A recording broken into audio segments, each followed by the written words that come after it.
All right, picking up where we left off. For me, that's literally yesterday.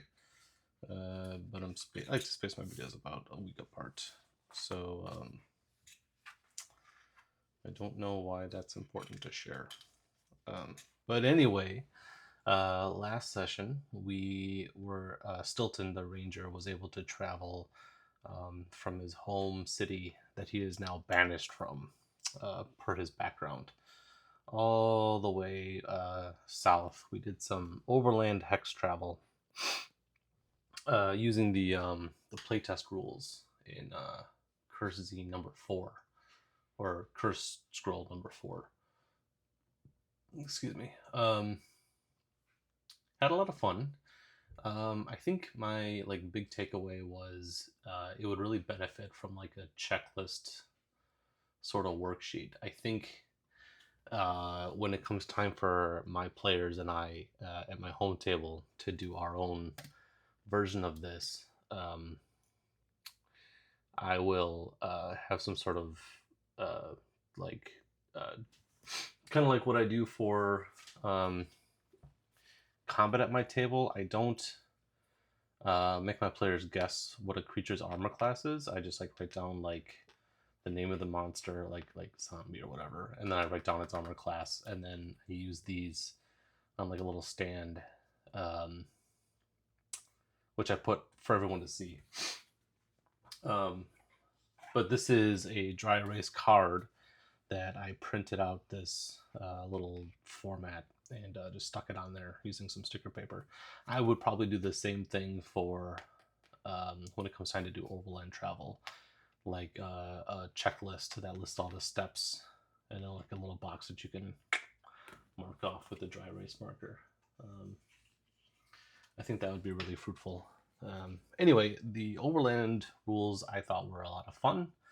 Um, I thought they were pretty forgiving, although we are playing a ranger, which I think is uniquely adept at doing this kind of gameplay.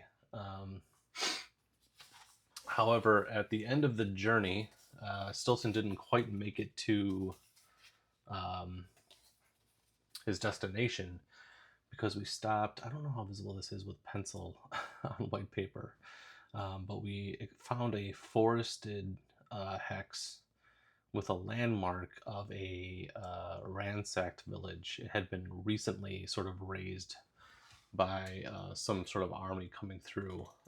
We found no survivors.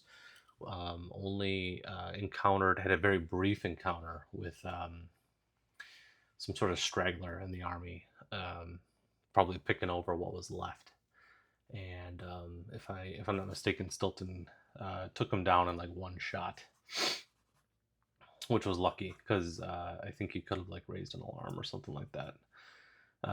Stilton took like identity papers off the guy, like letters, missives, stuff that would help him pass himself off as a member of this like rebellious mercenary company that he is now unwittingly like following to this next hex tile, because it stands in his way to get to where he wants to go. There I go again, switching back between I and he and they. I still don't know how to describe solo play like that.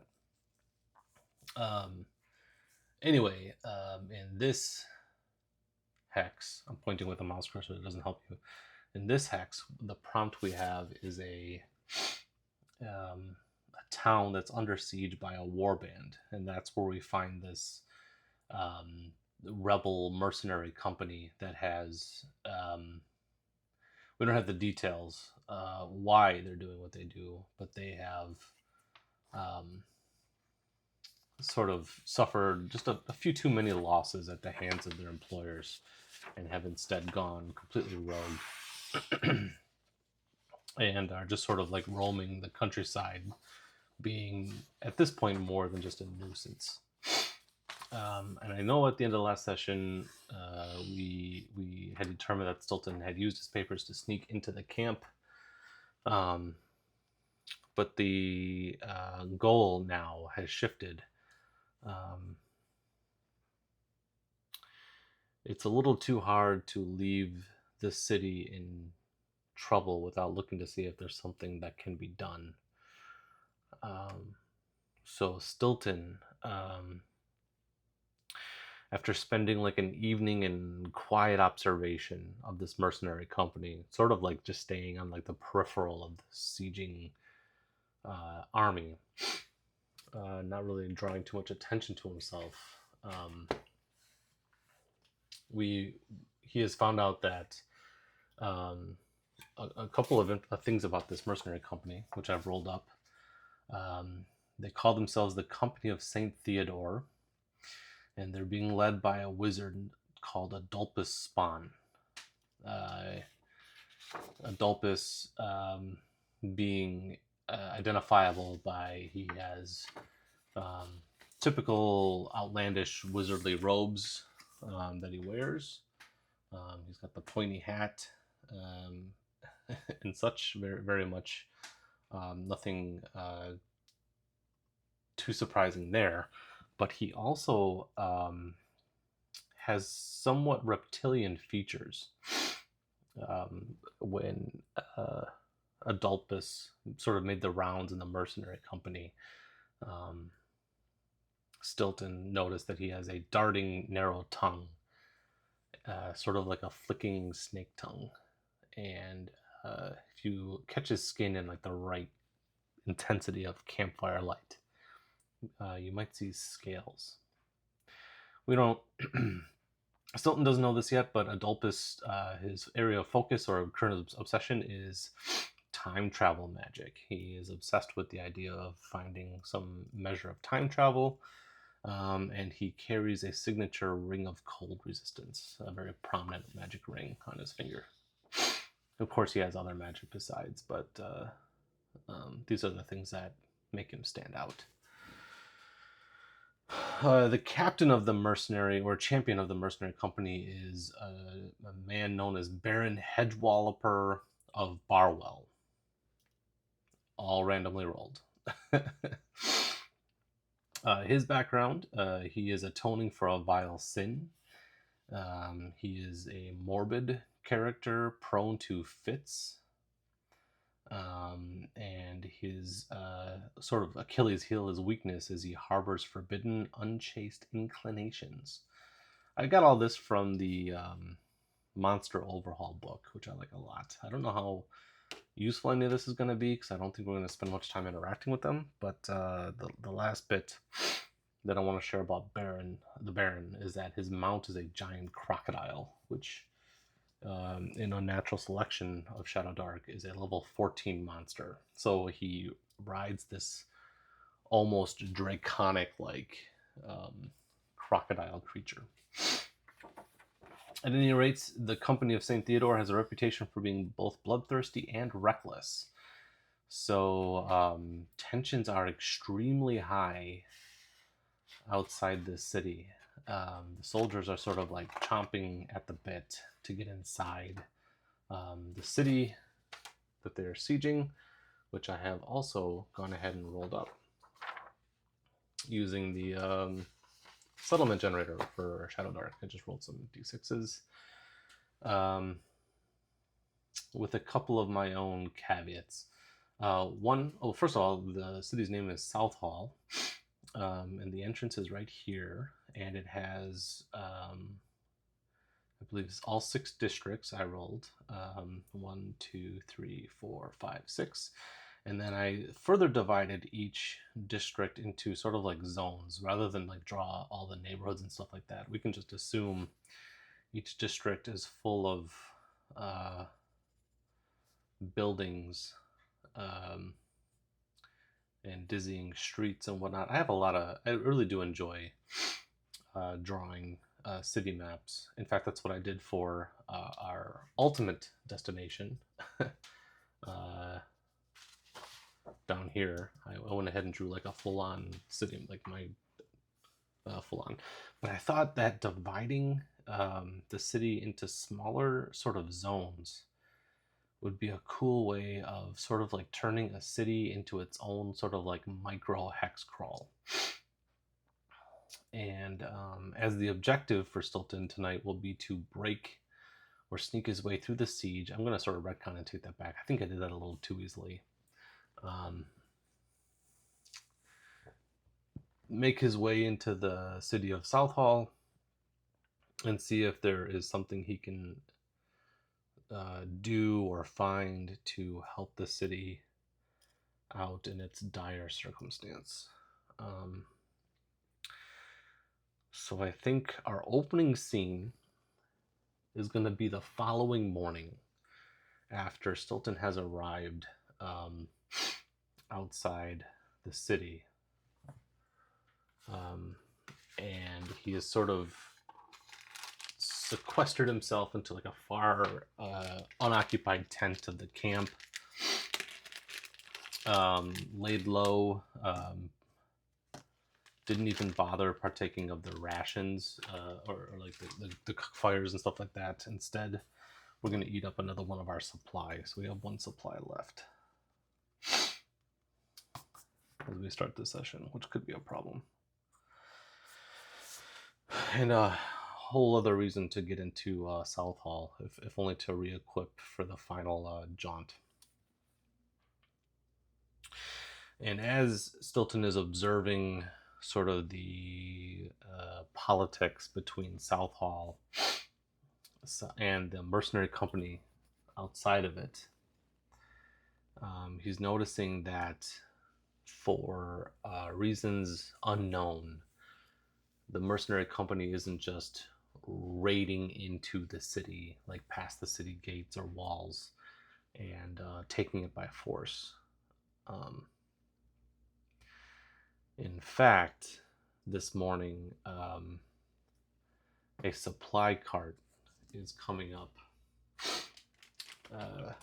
from like a supply caravan is coming up through like between the ranks of the mercenary order and approaching for the main gate, and it's being escorted by soldiers of St. Theodore.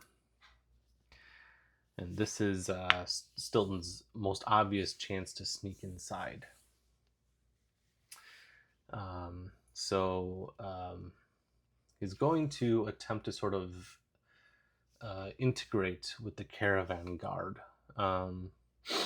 Is the caravan... So my first question for Shadowdark is going to be, is the caravan heavily guarded? Where's my d20? This one.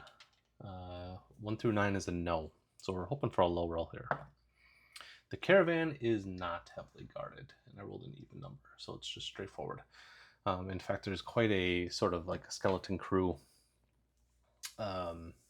pushing the wagon up. Or not pushing, but it's horse led. And as a matter of fact, when Stilton approaches it, the captain sort of turns and regards him and says, "You know, who are you?" And Stilton gives his name. He says, "My name is Stilton. I just enlisted just about a fortnight ago." And he presents his papers and says, "The other captain told me to assist the escort of the caravan."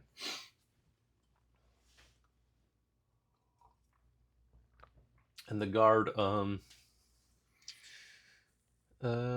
let's see, let's do a charisma roll. But I'm going to roll with advantage because I have the rebel papers. So it's a very easy to believe story. 3, 11. Cool. So a 10. That is a failure. Let's see. It is an easy task because, again, like the caravan's in dire straits. I probably should not have rolled for this in the first place. Yeah, easy DC 9. Yeah. I shouldn't have rolled in the first place. Yeah, the captain's like, "Yeah, sure, whatever, come on," and put your back into it and start pushing the wagon up. and the wagon, the caravan makes its way up to the gates, and let's see, does Southall have any sort of like, I wouldn't think it's quite a military presence, but any sort of like martial defense? It's a 10, I believe. That's a twist. Something unexpected happened, so we roll on the prompt. Ooh, this could be interesting or annoying.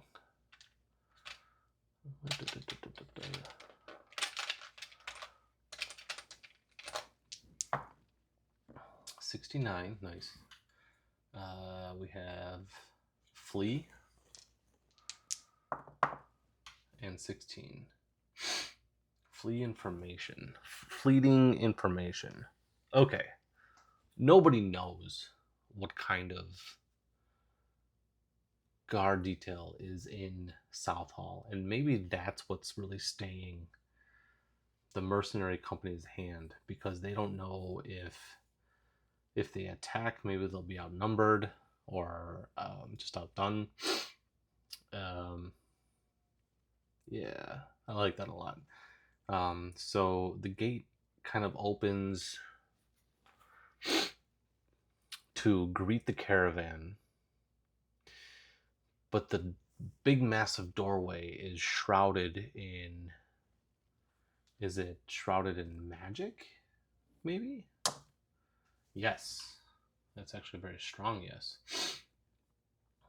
Yeah, so as the gates open up to accept the caravan, a dark miasma sort of like comes spilling out of the gateway, and quite a few of the caravan guard stop at that point, and the guard captain turns to Stilton and says, "Hey, like, and you can kind of tell he's making this up on the spot, but he says, new man on the team, you get the short straw. You need to see it all the way through." And with that, Stilton and his dog Faustus are sort of left alone with the caravan to guide the horses into the city. Is there anybody specifically waiting for Stilton as the caravan rolls through the dark? Yes, there is. Yep.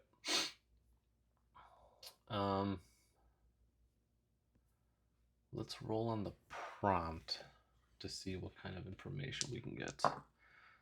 59 and 67. Repel secret. Oh my god, what does that mean? Can I flip it? Secure plan.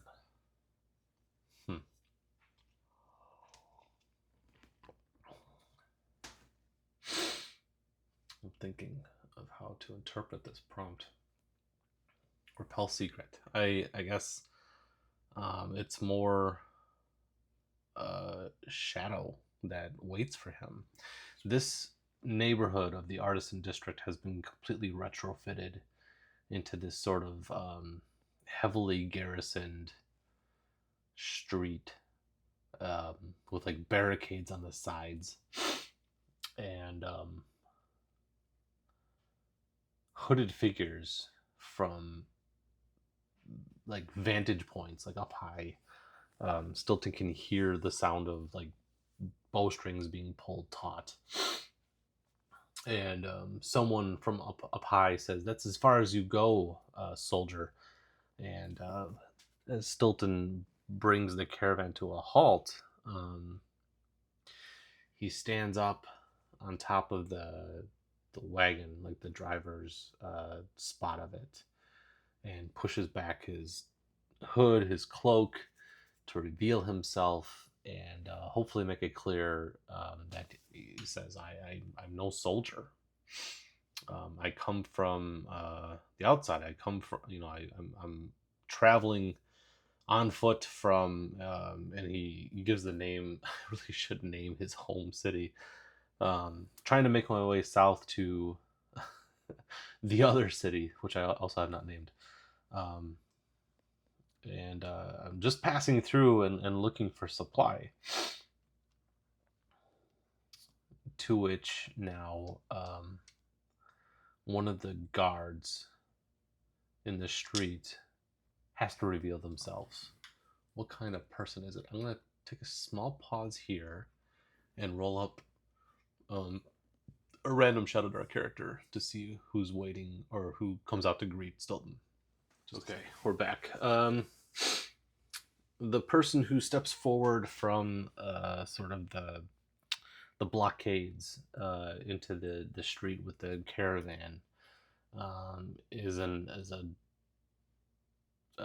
athletically built elven woman, and she is wearing sort of official regalia of the Southall city guard, although it does look a little battered at this point, and it's hard not to, even for an elf, it's hard not to see obvious fatigue under her eyes. And she has a little bit of an air of disbelief. Let me roll for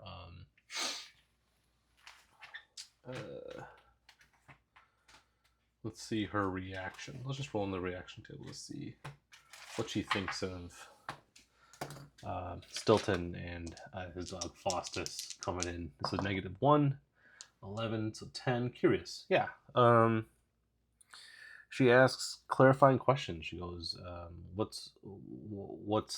why are you traveling, stranger? And Stilton is compelled to, he's not the most charismatic person. He has a -1 to his charisma after all, so he's a little aloof.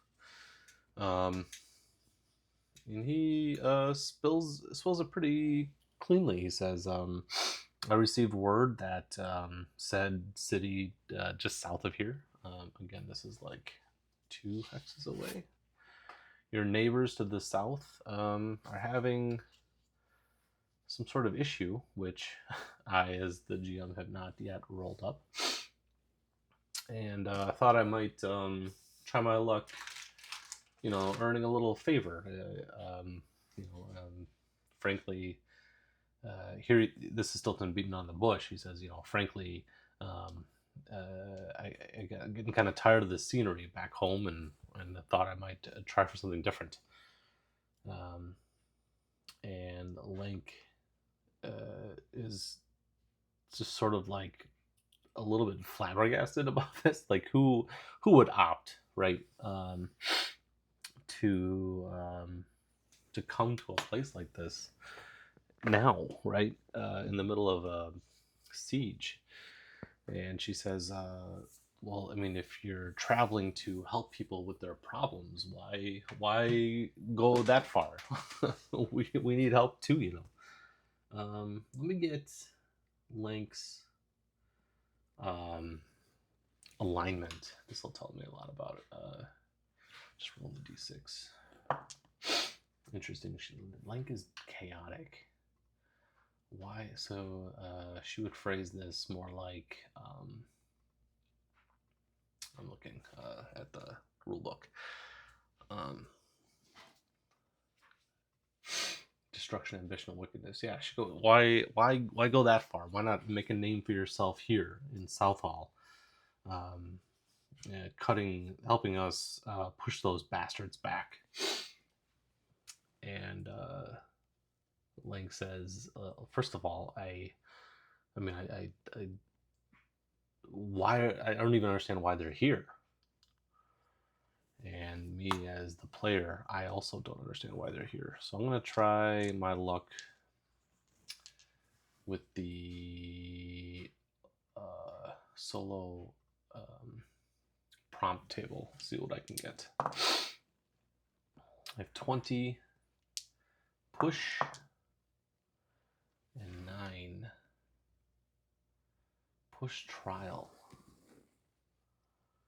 Or how about imbue hazard? Huh.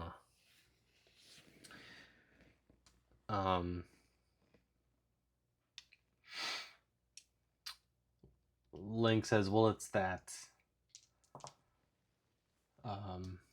shrine we have over by the temples, and she points over her shoulder at excuse me, at this area where our landmark is a forbidden shrine, sepulcher. Is that how you pronounce that? Like a gravesite?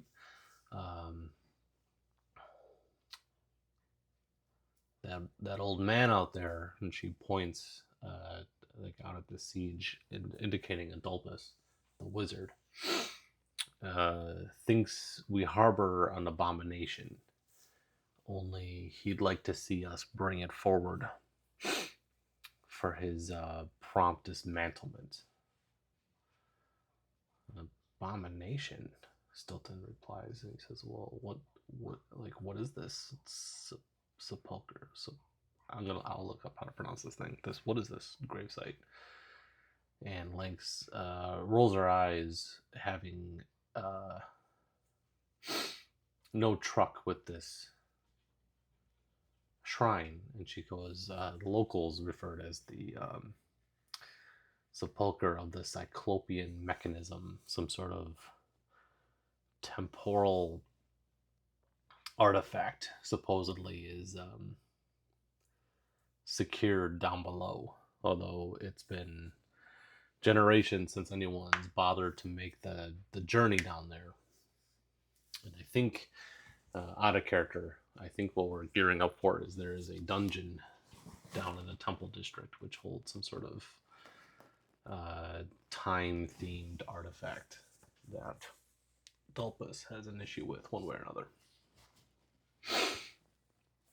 Back to the scene, Stilton shrugs and says, "Well, like, what's the climate like here? Like, are you guys getting along okay?" And Link says, "Yeah, the supply runs are fewer and farther between than we would have liked, but it's the best we could have negotiated. However, the city is sort of getting restless under this sort of house arrest. And it won't be long before, one way or another, either the citizens will force their ways out of here and into the mercenary arms, or she sort of gestures at the city writ large. And she says, we're looking at a coup on our hands once people get fed up with staying here. You're welcome to stay, but things are a little bit dangerous. Now, if you don't mind, I have a job to get to." And with that, Link sort of excuses herself. One second, I didn't turn on any background ambience for myself, and it's driving me nuts listening to myself talk like this.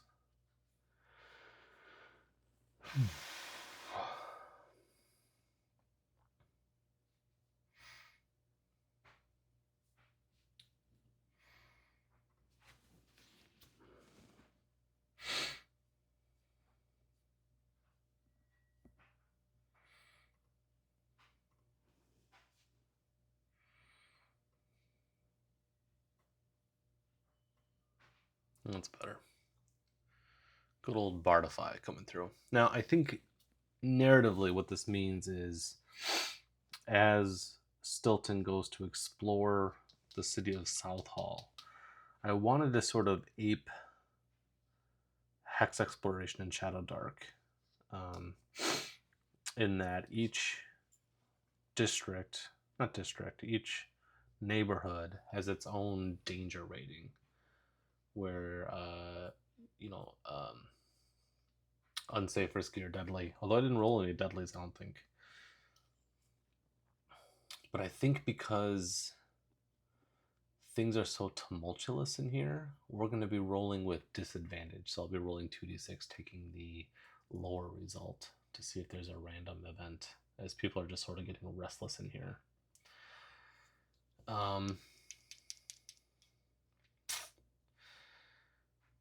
Now, there are a couple places to explore. Again, I'm pointing with my mouse cursor on the screen instead of So wherever we have like one of these squares, that is a landmark in the district. And I think the first thing Stilton needs to do to get his bearings here is he needs to visit some sort of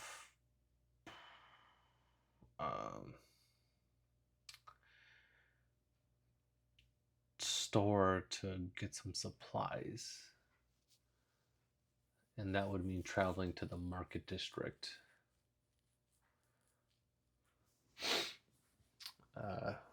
Because there's a couple of apothecaries there and some rare goods. So there are signs, like old signs at this point on the streets pointing, people, advertising wares, right? And if he's going to find it, he'll find it in the market district.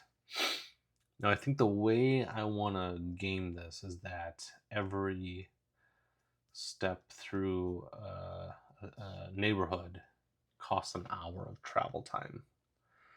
Whether it's because it's just so crowded, or the streets are just so meandering, or Stilton is sort of a stranger in a strange land, etc., etc. And if we open up Sesson Citadel, which is a book about urban exploration, one thing that they recommended that we do is we look at a time clock, which each tick being an hour, and there are 1, 2, 3, 4, 5, 6, 7, 8, 9, 10, 11, 12. So actually what I need is my D12, or a D12. Get the big one out.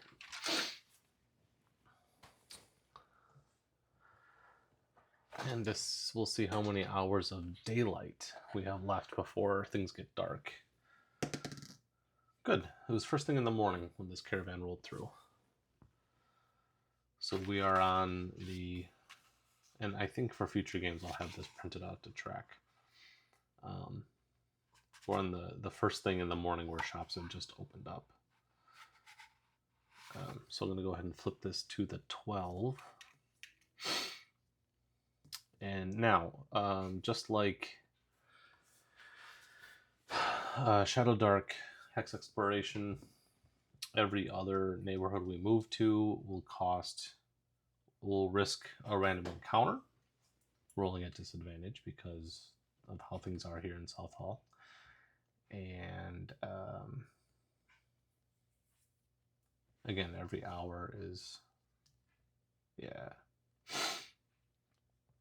So we're going to cut across the Artisan District. What's that landmark here waiting for us? It's a modest temple. Is this a temple? What temple? What deity is this? I'm going to roll. Because remember, it matters for that old magic item that we're carrying. 1, 3, 4, 5, 6, 7. Cool. There are 7 deities, which you know what I'm going to do? I'm not going to roll for each of the chaotic ones. So there is Saint Taragnus, Gede, Madeira, Ord. That's 1, 2, 3, 4. And then the 3 chaotic ones, or the Lost. So some minor.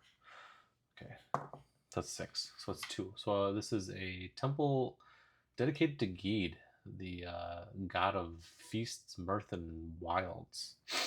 Interesting. Maybe something worth noting. Actually, going to write it down on the other side. These notes are terrible, by the way. Why would I write it on the back of the sheet on the map? Okay. So it's 1, 2, and this will be a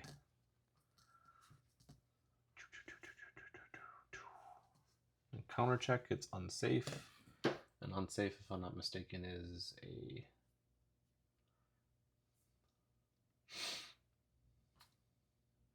1 and 6. Cool. So no encounter. And what's here at the High District? What's the number 3 in High District?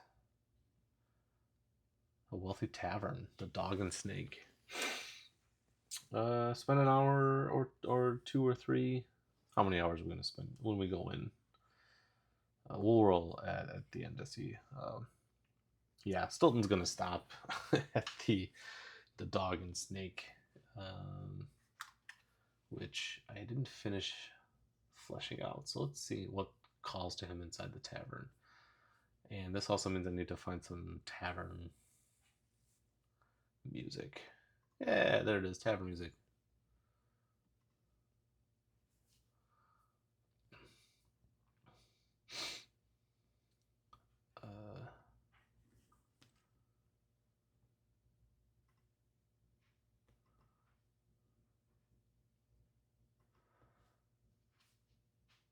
Okay, I think I found something suitably low key because there's no way people aren't excited in this town right now.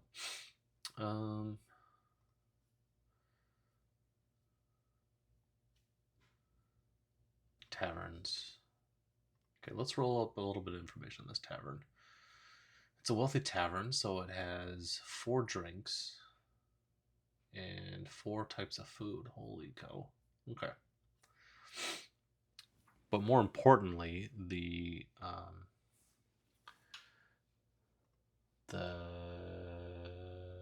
dog and snake is known for 18 exotic taxidermy collection. Okay, so Stilton steps in and sort of shakes off the morning chill.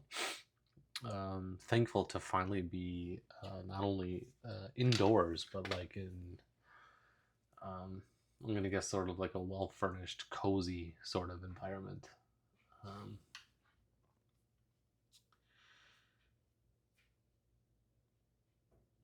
Is it crowded in here? Let's roll on that. No, it's very, very sparse in here. But, no, but.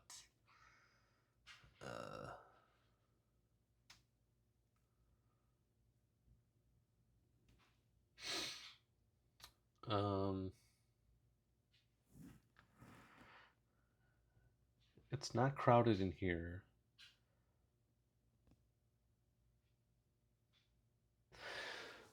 But it is cluttered because the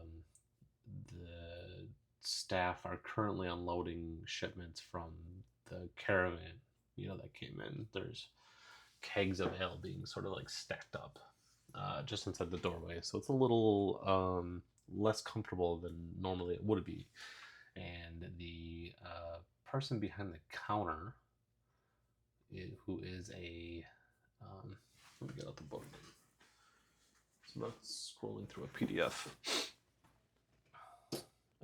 Let's get a random character going. The man behind the counter is a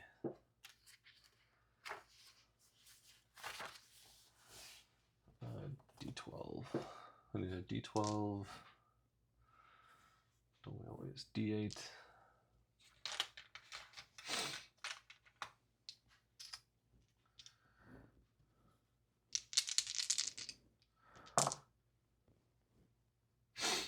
It's a human. Teenage human. Who looks sort of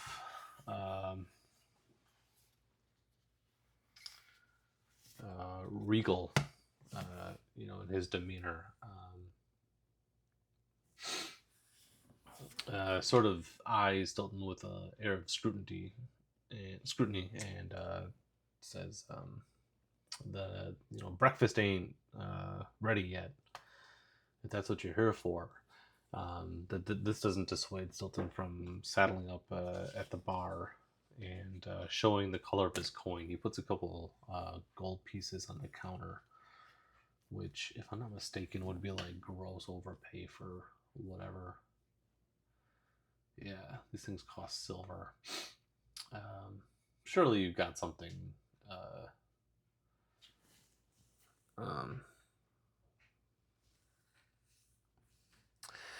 You've got something on hand for the road weary like myself, and that sort of gets the boy's attention. And he leans in and he goes, "What do you mean What do you mean road weary?"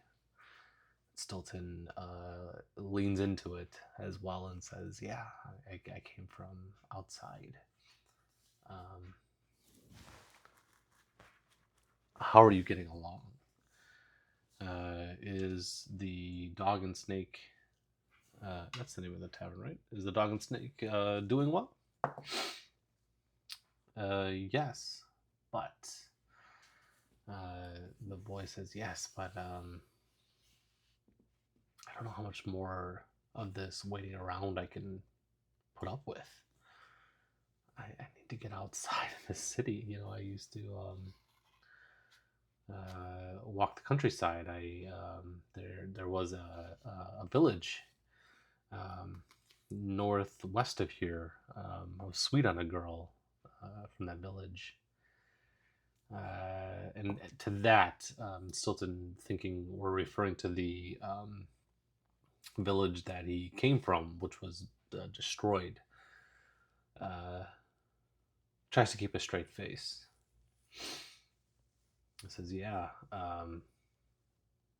the sooner we can maybe appease the Saint Theodore's, which is the mercenary company, the sooner we can appease them, maybe the sooner this will all be over with or done with. What would you think would need to happen to get them to go away?" Why would a kid really have a good idea of this? But you never know. Does the kid have a solid plan? No, no. But he says no. But come to think of it, there is some people getting together, uh, uh, over at the guild house. Um, Sorry, no, not the guild house, the flop house, up by the slum district. They're getting together, and they're trying to put together a plan for getting that mechanism thing that they want to make them go away. Um, if you're here trying to make coin, sir, maybe you could seek them out. Stilton sort of grins and says, "Can I tell him you sent me?" And then the boy says, "Yeah, tell him I sent you. Tell him, uh, 13. Tell him Han sent you. This kid is now Han Solo, teenage Han Solo. Excuse me. Great. But Han, how about something to eat, huh? What do you got? What do you got ready right now? Before I make my way up to that. What I say is that before I make my way to that flop house, which is actually all the way up here. That'd be quite the journey. And we'll roll on the food table to standard. I'm gonna roll on the standard table to see what we got. A 7. We got frog legs, and we got more frog legs. Okay, frog legs doesn't sound too good. What else you got? I'm willing to pay more. We got silkworms, fresh crispy, or snake fillet. How much is the snake fillet gonna set me back? 4 gold pieces. Well, suddenly the frog legs don't sound too bad, which is 5 silver. So I'm gonna pause for a second to relearn the money conversion, which I always forget in this game, although I remember it being very simple. Can you break a gold coin? Han, you got it. And 1 gold piece is worth 10 silver pieces. So we're gonna take it down to 16 gold.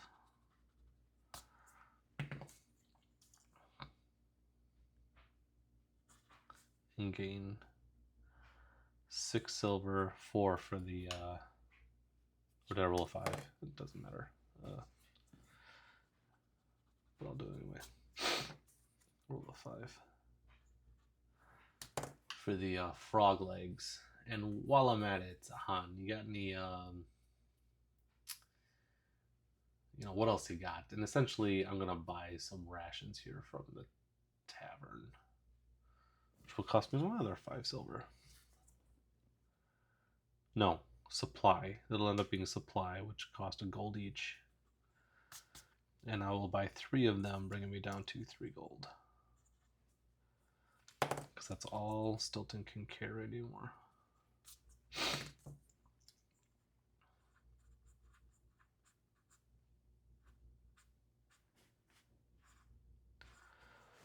Okay, and that is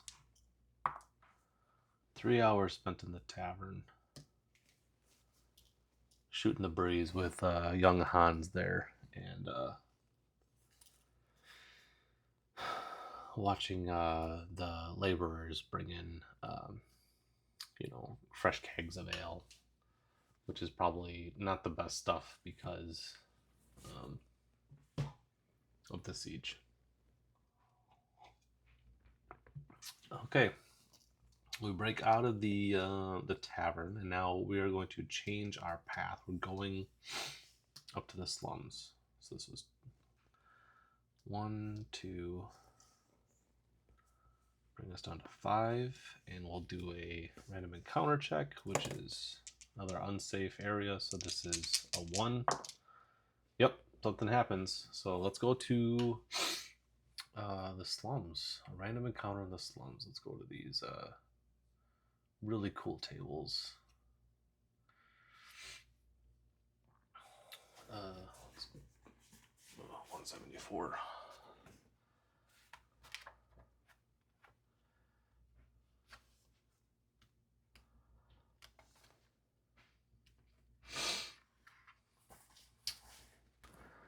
And roll D100.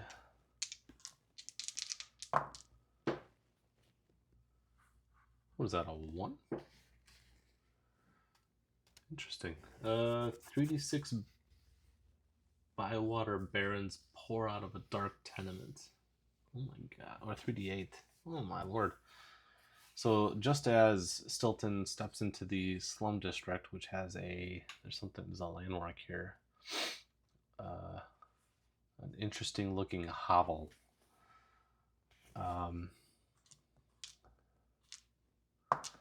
8. Oh no. 14. 20 bywater barons, thugs, pour out of a dark tenement. And they are far away, which is good. And they are 5 minus 1. Definitely looking for a fight. And this is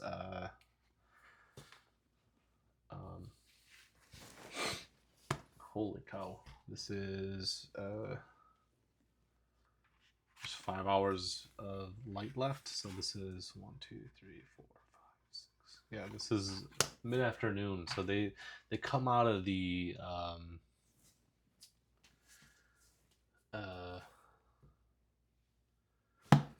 apartment building, absolutely frenzied looking. Like they are people on a mission. They know they've been queued off that a shipment has just arrived this morning, and they are keen on getting their cut. As Stilton sees them pouring out of the tenement, he immediately ducks for somewhere to hide. Is there somewhere obvious to hide around here? No, but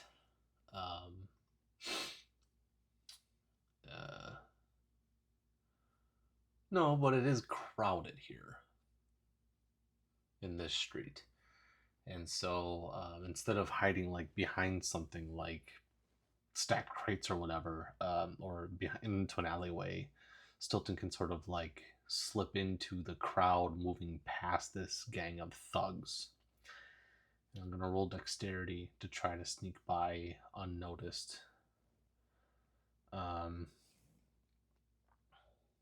DC 12. Hey, yeah, no problem. Yeah, slip by and keep on for 1, 2, 3 more turns. But we're stopping here. This is 2 more, so this is 3 left.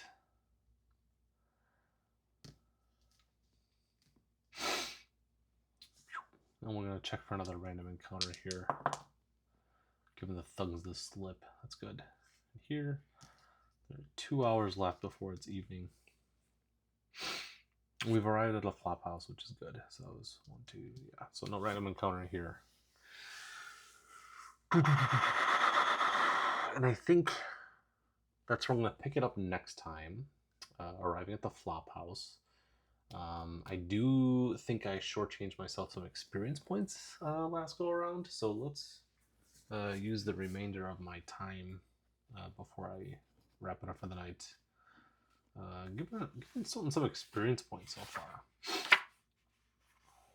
which I know is usually based on finding stuff, but sometimes you can get experience points for doing stuff too.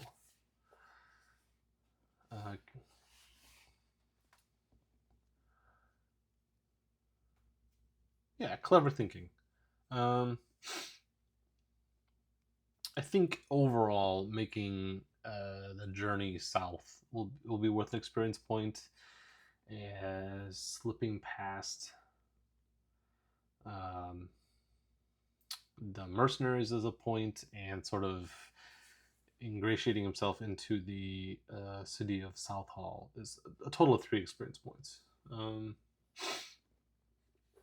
I feel like I earned it. Yeah. I'm reminding myself that I'm starting at -5, so got a ways to go. So now Stilton is at -2 experience points out of 10. We're getting there. There are 2 hours left.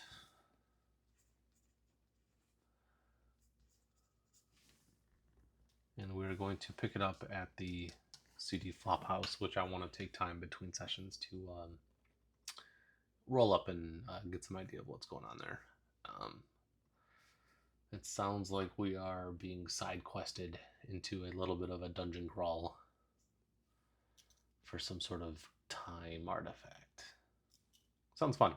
I will probably just stick with Shadowdark rules for rolling a dungeon.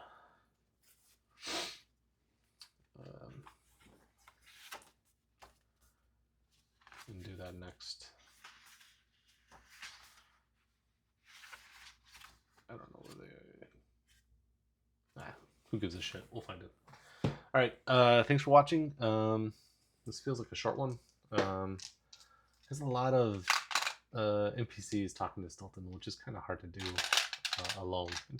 It never feels natural to carry on a 2-person conversation by myself. But if you enjoyed that content, thanks for watching it. And like I said last session, if you have an idea for something to happen or for a direction the story to go, by all means, because like I think I say almost every session, I'm making this up as I go, and would really appreciate any ideas I could get. Okay, take care of yourselves, and I will see you guys on the next episode.